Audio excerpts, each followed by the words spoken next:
Russia Ukraine যুদ্ধ যখন চরমে, তখন রাশিয়া ও ইউক্রেনের মধ্যে যুদ্ধবিরতি নিয়ে কথা বলছেন বিশ্ব নেতারা।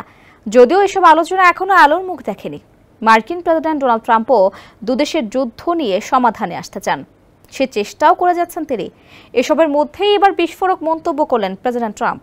গেল রোববার রাতভর রাশিয়া ইউক্রেনের ওপর ৩৬৭টি ড্রোন ও ক্ষেপণাস্ত্র ছোড়ে। এতে অন্তত ১২ জন নিহত এবং বহু মানুষ আহত হয়। ২০২২ সালে পুতিন ইউক্রেনে পূর্ণমাত্রার আগ্রাসন শুরুর পর এক রাতে এত বড় হামলা এই প্রথম। সোমবার ভোরেও ইউক্রেনের বহু অঞ্চলে আবারও ড্রোন ও ক্ষেপণাস্ত্র হামলার সতর্কতা সাইরেন বেজে ওঠে।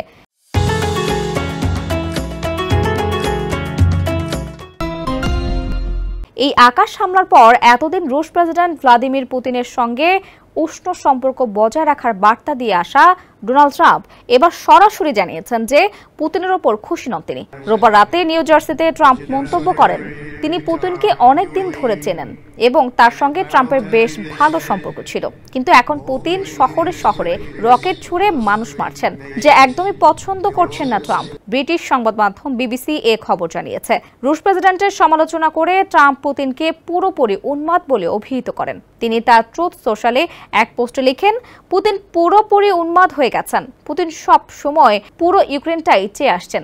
এমনটা হলে ইউক্রেনই হবে রাশিয়ার পতনের একমাত্র কারণ। তবে ইউক্রেনীয় প্রেসিডেন্ট জেলেনস্কিকে নিয়েও তিনি কড়া সমালোচনা করেছেন।